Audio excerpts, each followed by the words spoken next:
Hello दोस्तों, मेरे channel में आपका स्वागत है। क्या आपको 90 के दशक में अचानक से उभरा वो कलाकार याद है जिसे दुनिया जूनियर देवानंद या डुप्लीकेट देवानंद के नाम से जानती थी? एक दौर ऐसा था जब हर दूसरी फिल्म में ये अभिनेता नजर आता था जिसकी लोकप्रियता देखकर देवानंद तक चौंक उठे थे और खुद उनसे काम मांग लिया था। मगर अचानक ऐसा क्या हुआ कि इस लोकप्रिय अभिनेता का करियर बर्बाद हो गया? क्या आपको पता है? बदकिस्मती और बस एक गलती इनको ले डूबी थी। चलिए हम आपको जूनियर देवानंद के बॉलीवुड में आने और उनका करियर डूबने का अनसुना सच बताते हैं जो आपको हैरान कर देगा।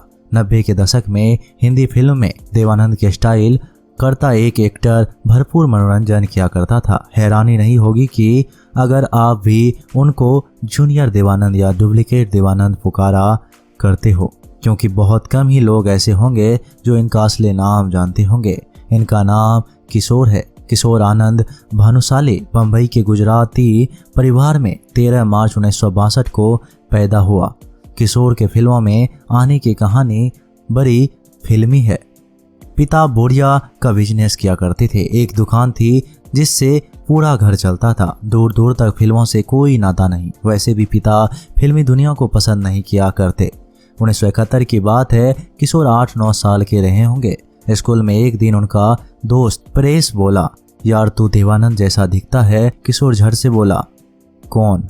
देवानंद? मैं तो बस जितेंद्र को जानता हूँ। उन दिनों जितेंद्र की करवा फिल्म रिलीज हुई थी जिसे देखकर जितेंद्र किशोर के फेवरेट हीरो बन गए थे। खैर बात आ ही गई होगी।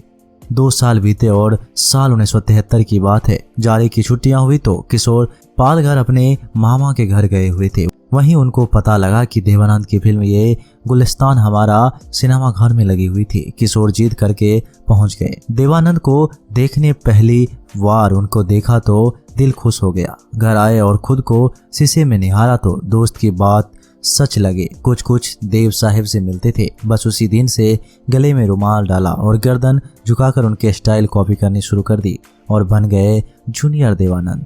अब किशोर भानुशाली बॉलीवुड में कैसे पहुंचे, यह रोचक किस्सा आपको सुनाते हैं।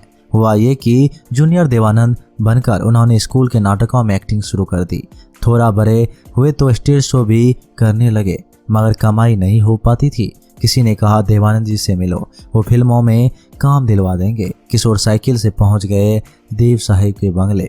देवानंद की गाड़ी निकल रही थी। अचानक उनके सामने गाड़ी रुकी और शीशा खुला। देव साहब बैठे थे। अंदर से बोले, क्या काम है? किशोर बोले, फिल्मों में काम चाहिए। देव बोले, ना तुम बड़े हो ना छोटे, क्या काम दूं तुम्हें? पढ़ो लिखो, थोड़ा बड़े होकर आओ फिर काम दूंगा। उम्मीद टूटी तो फिर से किशोर भानुशाली पढ़ाई के साथ साथ स्टेज शो करने लगे। थिएटर भी किया और अदाकार बनने की कोशिश भी। फिल्म मेकर्स के ऑफिसों के चक्कर लगाते रहे। कोई देवानंद के स्टाइल करने को बोलता तो कोई उनको डायलॉग बोलने को, लेकिन काम कोई नहीं देता। ऐसे करते करते 15 साल बीत गए। अब तो पिता को लगने लगा कि बेटा रास्ते से भटक रहा है। फौरन भारती नाम की लड़की से इनको शादी करवा दी। बेटा भी हो गया तो पिता ने आदेश दिया कि अब नाटक छोड़ो और दुकान संभालो। बस जिम्मेदारी पड़ी तो किशोर बैठ गए दुकान पर और बेचने लगे बोरिया। मगर जिसकी किस्मत में बॉलीवुड लिखा था वो दुकान में बोरिया कैसे बेचता? बस एक दिन किस्मत पलट गई। हुआ ये कि एक दिन किशोर दुकान से घर पहुंचे तो मशहूर हास्य अभिनेता मोहन चोटी इनका इंतजार कर रहे थे। इनको देखते ही बोले, मेरा एक शो है, उसमें छोटी सी एंट्री आपको करनी है। किशोर बोले, मैं तो एक्टिंग ही भूल गया हूँ। तो मोहन जिद करने लगे और आखिरकार किशोर ने वो शो कर लिया। बस इसी बात से खुश होकर मोहन चोटी ने उनको अपनी फिल्म में काम दे दिया। फिल्म थी पागल खाना और उनकी पहली बार किसी फिल्म में किरदार मिल गया था। अब देखिए किस्मत पलटनी है तो नसीब कैसे खुलता है। किशोर की बम्बई में थोड़ी पहचान हो गई। सुमित सहगल, राजा मुराद, शत्रुघ्न सिन्हा से साल 1989 के आसपास की बात है। फिल्म लोगों से इनको पता लगा कि फारसी बंगालों के पास आमिर खान, माधुरी दीक्षित की फिल्म की शूटिंग चल रही थी। किशोर भी निकल पड़े शूटिंग देखने। खूब भीड़ लगी थी तो ये भी क्राउड के बीच जाकर खड़े हो गए। देवानंद जैसे बने रहते थे तो अचानक अचानक डायरेक्टर इंदु ईरानी की नज़र इन पर पड़ी। उनको नज़रों को जाने क्या समझ आया कि भीड़ से किशोर को बुला लिया और पूछा, इस फिल्म में एक छोटा सा सीन करोगे? फिल्म की सारी एक कास्टिंग हो चुकी थी, फिल्म 20% बन भी गई थी। किशोर ने फौरन हाँ बोल दिया। तो फिल्म के बीच में इनकी छोटी सी एंट्री हुई। वो फिल्म 1990 में रिलीज हुई, नाम था दिल।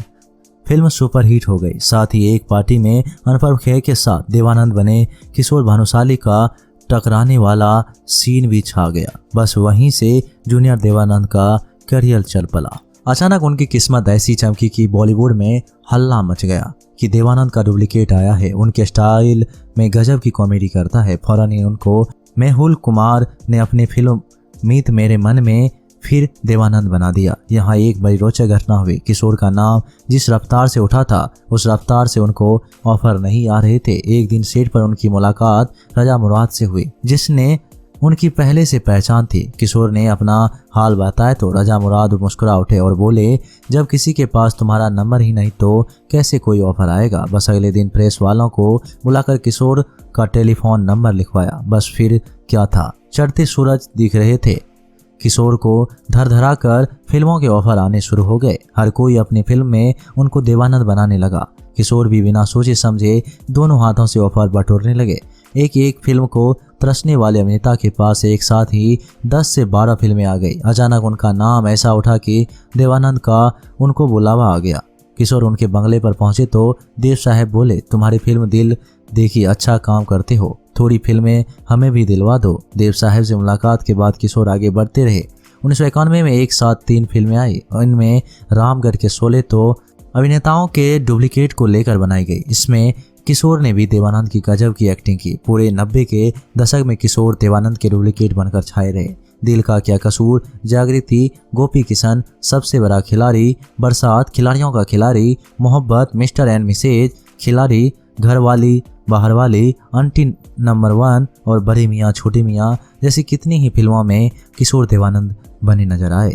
बड़े बड़े एक्टरों के साथ देश विदेश में डुप्लीकेट देवानंद बनकर शो करने लगे। मगर दोस्तों लगातार काम मिल रहा था। ऐसे में उनको पता ही नहीं चला कि उनसे क्या बड़ी गलती होती जा रही थी जो उनका करियर ले डूबा। साल 2000 के बाद उनको काम मिलना अचानक बंद सा हो गया। जो एक्टर एक समय हर साल 6-7 फिल्में किया करते थे वह 2002 के बाद एक फिल्म को तरसने लगा। इसकी वजह उनसे हो रही एक बड़ी भूल थी। असल में डुप्लीकेट देवानंद बनते आ रहे किशोर भानुशाली को देवानंद की एक्टिंग वाले रोल ही मिलते रहे। उन्होंने भी कभी खुद को देवानंद की इमेज से दूर रखकर एक अभिनेता बनने की कोशिश नहीं की। वो टाइप कास्ट हो गए और ऐसे एक्टरों के करियर का समय थोड़ा ही होता है। यही किशोर के साथ भी हुआ। देवानंद जैसे दिखने की वजह से कई बड़े प्रोजेक्ट उनके हाथों से निकल गए। साल 2000 के बाद बड़े बड़े एक्टर्स खुद ही कॉमेडियन करने लग गए। ऐसे में बस वही हास्य कलाकार टिक सके जो खुद के अभिनय से लोगों को हंसाने में कामयाब हो रहे थे। डुप्लीकेट का जमाना लद गया और फिल्म मेकर्स के लिए किशोर जैसे डुप्लीकेट बेकार हो गए। काम को तरस रहे किशोर को एक बार मुकेश खन्ना मिले तो उनसे काम देने को कहा। बाद में मुकेश ने अपने शक्तिमान सीरियल में उनको नवरंगी चोर का रोल दे दिया जो मनी चुरा कर भाग जाता है। मगर देवानंद की छवि से टीवी पर भी पीछा नहीं छूटा और कुछ सीरियल मिले लेकिन किसी से बतौर एक्टर रोल नहीं मिला। बस देवानंद की नकल करते ही नजर आते। यही छवि उनकी दुश्मन बन गई और टीवी पर भी इनको काम मिलना बंद हो गया। सालों बाद किशोर नजर आए पुलिस कमिश्नर के रोल में। सीरियल था भाभी जी घर पर है। ये रोल भी इनको विभूति जी बने। आसिफ शेख ने दिलवाया। काम के लिए भटक रहे आसिफ से किशोर की मुलाकात हुई। दोनों अच्छे दोस्त हैं। आसिफ ने उनको सीरियल के डायरेक्टर से मिलवाया और तब जाकर उनको ये रोल मिल गया। इन दिनों वो 1-2 टीवी सीरियल में नजर आते हैं लेकिन देवानंद का डुप्लीकेट बनना ही उनका पूरा करियर ले डूबा और उनको मुकाम कभी हासिल नहीं हो सका जिसके वो हकदार थे। दोस्तों, आपको पुरानी फिल्मों में किशोर भानुशाली कैसे लगते थे? उनका कोई किरदार या फिल्म आपको पसंद आए हो तो हमें कमेंट में ज़रूर बताइए। ऐसी ही और स्टोरीज को जानने के लिए आप मेरे चैनल को सब्सक्राइब भी कर सकते हैं। मिलते हैं एक नए वीडियो के साथ। तब तक के लिए आप अपना ख्याल रखिएगा। धन्यवाद।